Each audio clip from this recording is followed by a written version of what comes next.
肺主要的功能是进行气体交换，通过吸气吸入氧气，然后通过肺泡和毛细血管把氧气输入血液中，把二氧化碳通过呼气排出体外。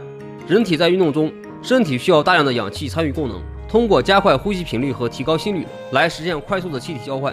心肺能力差的朋友运动时呼吸频率和心率都会更加快速，以此来实现更加充足的氧气摄入。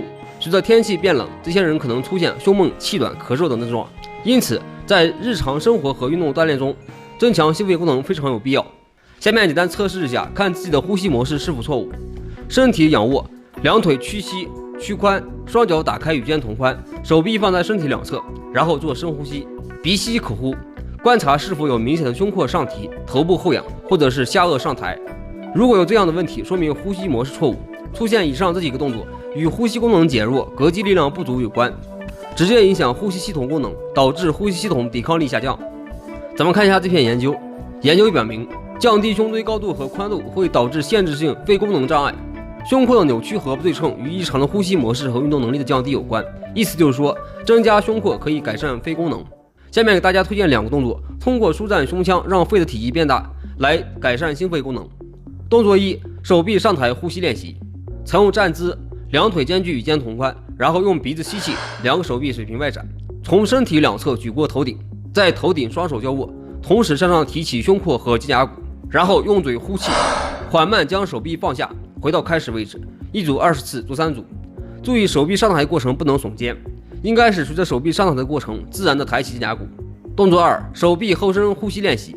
2个手臂水平前举，然后鼻子吸气，手臂向两侧水平外展，然后嘴巴呼气，手臂绕到身体后方，然后用鼻子吸气，双手在身体后方交握，同时挺胸靠拢两侧肩胛骨，然后嘴巴呼气放松身体。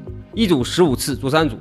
注意在做挺胸伸展的时候要保持整个身体的中立位置，避免出现腰椎前痛的问题。动作3：坐姿俯视呼吸练习。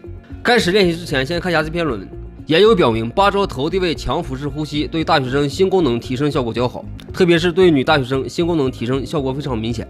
故头低位强腹式呼吸训练可以作为一种锻炼方式来提高大学生心功能。再看这篇论文，研究表明，8周头低位强腹式呼吸训练后，普通大学生肺功能综合指标产生良性变化。头低位强腹式呼吸训练可以作为大学生肺锻炼的一种训练方式。意思就是说，腹式呼吸可以提高心肺功能。身体坐在椅子上，双脚悬空，不要踩在地上，膝盖窝靠近凳子边缘，臀部向后移动，身体可以轻轻靠在椅背上，让后背部没有可以运动的空间。把双手放在肚脐下面的位置做对抗，通过吸气把手掌顶起来，肚子鼓起来，用鼻子吸气，嘴巴呼气。练习时可以对着镜子观察，让身体始终保持稳定，避免出现头部后仰、肩上提和胸椎向后伸展的动作。每次训练2分钟，可以做2到3组。